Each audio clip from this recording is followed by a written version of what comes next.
देखिए, ये बात अच्छी नहीं है। आज जब हमारे सदन की कार्रवाई चल रही है तो देश के सामने जो हमारे ज्वलंत मुद्दे हैं, तात्कालिक मुद्दे हैं, उस पर बात होनी चाहिए।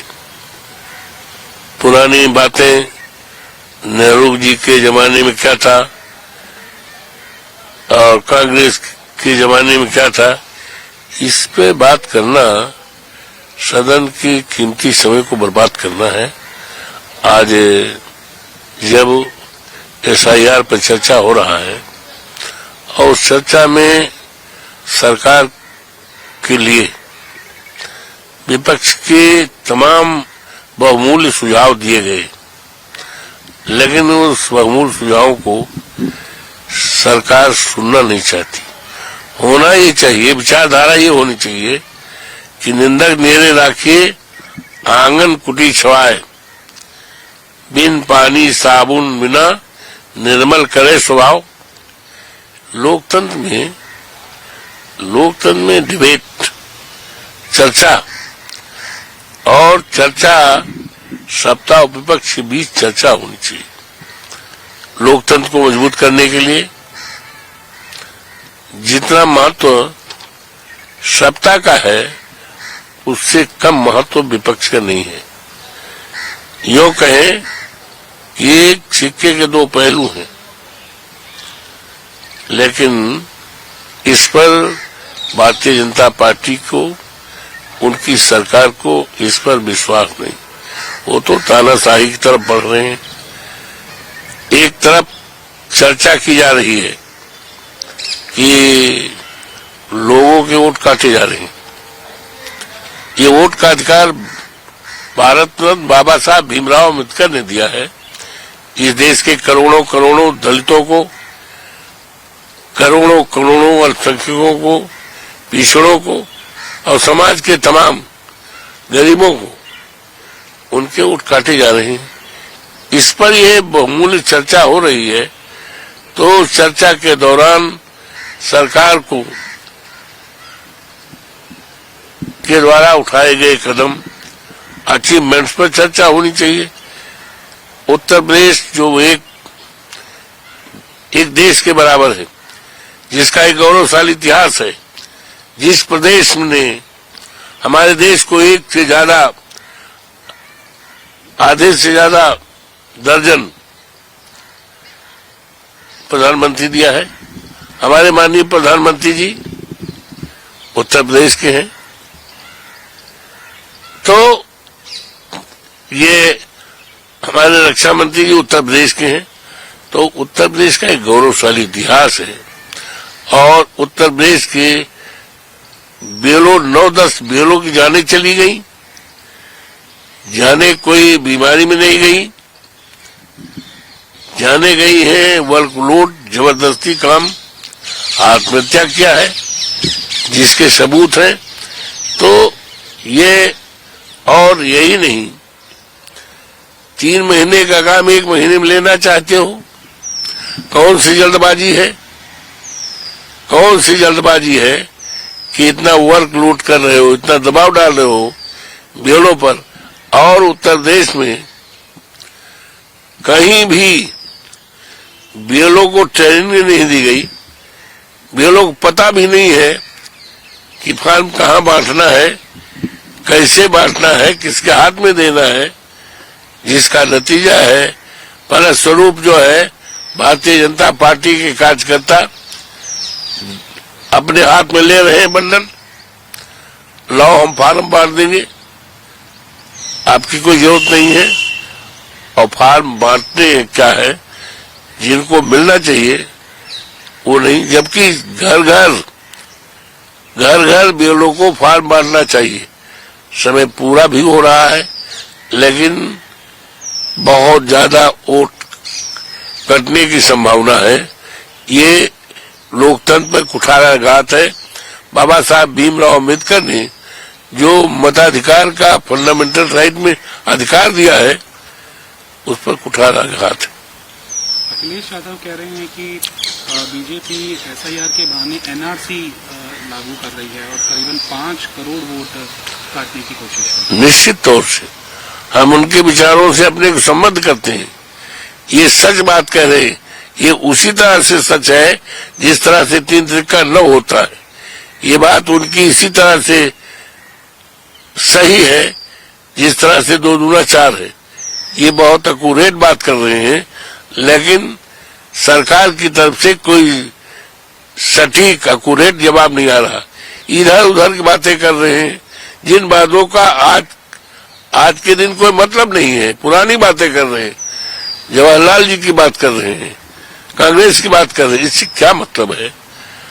जो समस्याएं विपक्ष के द्वारा रखी जा रही हैं, जो बातें बताई जा रही हैं, उस पर तो जवाब दे नहीं रहे हैं कि हम ये स्टेप कर रहे हैं, हम ये कार्रवाई कर रहे हैं, ऊट पटांग की बातें कर रहे हैं। सही बात का सही जवाब न देना लोकतंत्र के साथ मजाक करना है। 14 तारीख को रामलीला मैदान में कांग्रेस बड़ी रैली करने जा रही है। समाजवादी पार्टी एक इंडिया गठबंधन का बड़ा महत्वपूर्ण घटक दल है, तो क्या आप उस रैली में शामिल होंगे? कांग्रेस की तरफ से न्योता आया है। आने दीजिए पहले। ये तो उम्मीद की जाती है कि इंडिया गठबंधन है, कांग्रेस से हमारा समझौता है, तो देश के निर्माण के लिए, देश के विकास के लिए और देश की समस्याओं के समाधान के लिए कोई भी कार्यक्रम होता है तो उम्मीद की जाती है कि उसमें सबको साझी रखना, सबके लिए बुलावा रखना, निमंत्रण रखना उम्मीद की जाती है। कई बार देखने के लिए आता है कि जो घटक दल हैं वो कांग्रेस के रवैये से नाराज दिखते हैं कि इंडिया गठबंधन को एकजुट रखने में कांग्रेस उतनी सजग नहीं दिखाई दे रही जितना उसको होना चाहिए। अगर न्योता नहीं आता तो आपको लगता है कि एसआईआर का मुद्दा एक तरह से विभाजित दिखेगा, विपक्ष के साथ एकजुट नहीं दिखेगा? ऐसी बात नहीं सोचने से। Always hope for the best. हम लोग इस विचारधारा के हैं, समाजवादी, हमारे नेता always hope for the best, always hope for the best, न्योता आएगा तो जाएंगे। Always hope for the best. Parliament चल रहा है, always hope for the best. Parliament चल रहा है। अपने दिल्ली के प्रदूषण का मुद्दा भी महसूस किया है, तो किस तरह की आबो हवा आपको राजधानी की लगती है? देखिए, ये तो आप दिल्ली, पुरानी दिल्ली में चले जाइए तो आपको पता चलेगा, बहुत प्रदूषण है, लोगों को सांस लेना मुश्किल हो गया। ये जिम्मेदारी किसी दूसरे की नहीं होती, वो जिम्मेदारी उनकी होती है जिनके पास सत्ता है, जो सत्ता में है। लेकिन इस समस्या के समाधान की तरफ ध्यान नहीं है। ध्यान तो इनका है कि जवाहरलाल जी ने क्या किया, कांग्रेस ने क्या किया। ध्यान है हिंदुस्तान पाकिस्तान माइनॉरिटी, ध्यान है बुलडोजर चलाना, इस पे ध्यान है। कौन किस जात का है, कौन किस धर्म का है, इस पे ध्यान है। बेसिक जो हमारी समस्याएं हैं, ज्वलंत समस्याएं हैं, जो जनता से जुड़ी हुई समस्याएं हैं, उस पर इनका ध्यान कम है। और इनकी विचारधारा, देखिए विचारधारा तो ये होनी चाहिए कि आज इस लोकसभा का सत्र चल रहा है, 1 तारीख से, वो 19 तक चलेगा। तो लोकतंत्र में सत्ता विपक्ष दोनों की जिम्मेदारी है इस देश के विकास के लिए, इस देश में आपसदारी भाईचारा के लिए, इस देश को खुशहाल करने के लिए, इस देश में जो हमारी आज मौजूदा प्रेजेंट समस्या है बेरोजगारी का, करोड़ों देश में नौजवान हमारे हैं, पढ़े लिखे हैं, उनके बाप दादों ने मेहनत से उनको पढ़ाया है, सरकारी नौकरी के लिए दर दर ठोकरें खा रहे हैं। लेकिन जब सरकारी नौकरी नहीं मिल रही है तो सोचते हैं क्यों ना हम इस डिग्री को जला दें। आत्महत्या करने की भी सूचनाएं आती हैं। ये देश के लिए अच्छी बात नहीं है। ये देश की सबसे कीमती दौलत है हमारी। देश की दौलत सोना चांदी हीरा जवाहरात नहीं है। देश की दौलत हमारा नौजवान है, हमारा इंसान है। तो इन सारी बातों को तवज्जो रखना चाहिए, ध्यान देना चाहिए और विपक्षी बातों को इस भावना से स्वीकार करना चाहिए कि निंदक नियरे राखिए आंगन कुटी छवाए, बिन पानी साबुन बिना निर्मल करे स्वभाव। तो उससे तमाम सुझाव आते हैं, उसको एग्री करना चाहिए और उस पर अमल करना चाहिए। लेकिन इसमें अमल करने का बजाय पुराना गीत गाते हैं। पुरानी गीत गाने से हिंदुस्तान महान नहीं होगा। पुरानी गीत गाने से हमारे देश की समस्या का समाधान नहीं होगा। पुरानी गीत गाने से हमारा किसान खुशहाल नहीं होगा, हमारा नौजवान खुशहाल नहीं होगा, हमारा देश खुशहाल नहीं होगा। आखिरी सवाल बीते रोज हमने देखा कि यूनेस्को की जो लिस्ट होती है इंटेंजिबल फेस्टिवल्स की, उसमें दिवाली को शामिल किया गया है। एक उपलब्धि, ये हमारी उपलब्धि है। इसके लिए हम समूचे देश के सम्मानित देशवासियों को, जो तुल्य देशवासियों बधाई देते, अभिनंदन करते, स्वागत करते। वैश्विक स्तर पर दिवाली मनाई जा सकेगी, इसका स्प्रेड होगा, बढ़ेगा दिवाली का त्योहार जो विश्व भर के अंदर। अच्छी बात है। हमारे त्योहार को, दीपावली तो हमारी खुशहाली के लिए है ही है। सब घरों में हम दिया जलाते हैं। वो अलग बात है कि भारतीय जनता पार्टी के लोगों का अलग, हमारे योगी बाबा अलग दिया जलाते हैं, सामूहिक दीपदान करते हैं अयोध्या में, जिसमें मुझे भी नहीं बुलाते, मुझे नहीं बुलाते।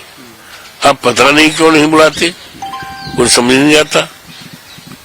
खैर कोई हमें मलाल नहीं है, लेकिन इस ममता का जरूर मलाल है कि प्रभु श्री राम की जो जनता है अयोध्या के लोगों को नहीं बुलाती। पता नहीं बाहरी लोगों को बुला लेते हैं। उससे हमको बुलाना चाहिए, त्योहार सबका है, लेकिन न बुलाएं, बुलाने से कोई फर्क नहीं पड़ता है।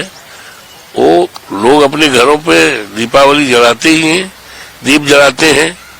हम लोग गांव के हैं, किसान के घर में पैदा हुए हैं।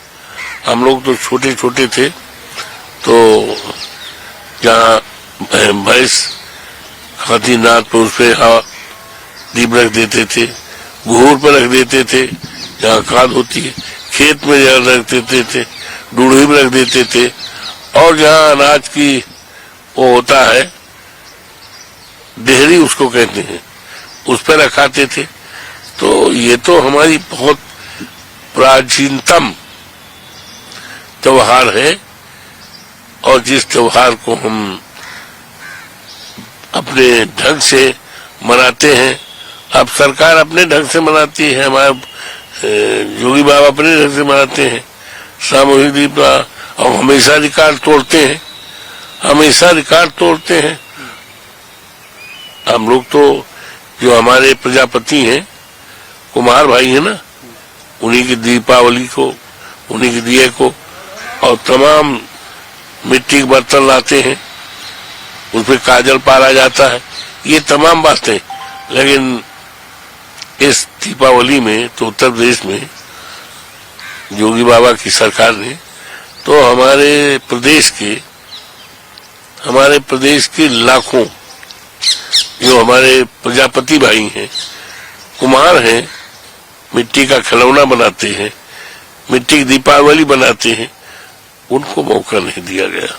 पता नहीं कहां से क्या किया, इससे उन्मूलन निराशा पैदा हुई।